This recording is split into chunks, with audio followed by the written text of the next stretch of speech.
今天我们对比串、把，和我一起看看吧。阳光，你看这把茶壶真好看，颜色、样式和做工都很精致。是啊，大夏天喝点茶，吃点水果，真舒服啊。你可以把那串葡萄递给我吗？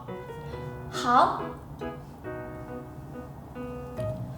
我觉得这把椅子坐起来也很舒服，虽然是木头做的，但是比沙发还舒服。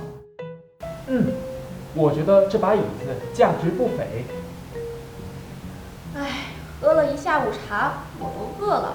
每天最纠结的3个问题是：早饭吃什么，午饭吃什么，以及晚饭吃什么。这可是当代青年的每日3问啊！我今天中午在学校后门的烧烤店吃了几串羊肉串，味道真不错。那我也去尝尝。我看看这家店还有什么好吃的。我可以来3串羊肉串，再来几串鸡肉串和蔬菜串。感觉外面要下雨了，还好我带了伞。你带伞了吗？我也带了把伞，趁着雨还没开始下，咱们赶紧走吧。等一下，阳光，这串钥匙是你的吗？哦，是的，还好你发现的。我总是丢三落四的。串和把都可以做量词，其中把用于搭配有柄或者有类似把手的器物，比如这把茶壶真好看，颜色、样式和做工都很精致。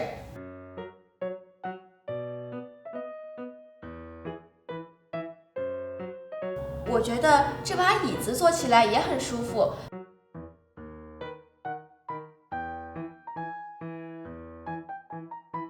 量词串用于连贯在一起的东西，表示其整体。比如，你可以把那串葡萄递给我吗？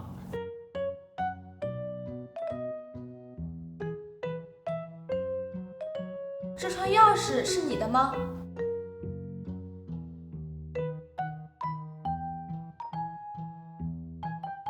你学会了吗？跟我读。这把茶壶真好看。这把椅子坐起来很舒服。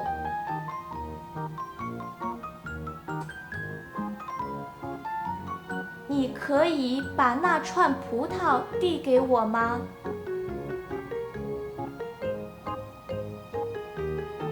这串钥匙是你的吗？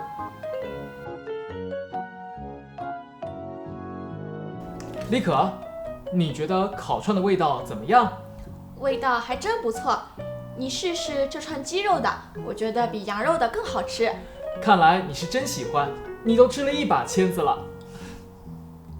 同学们，再见啦！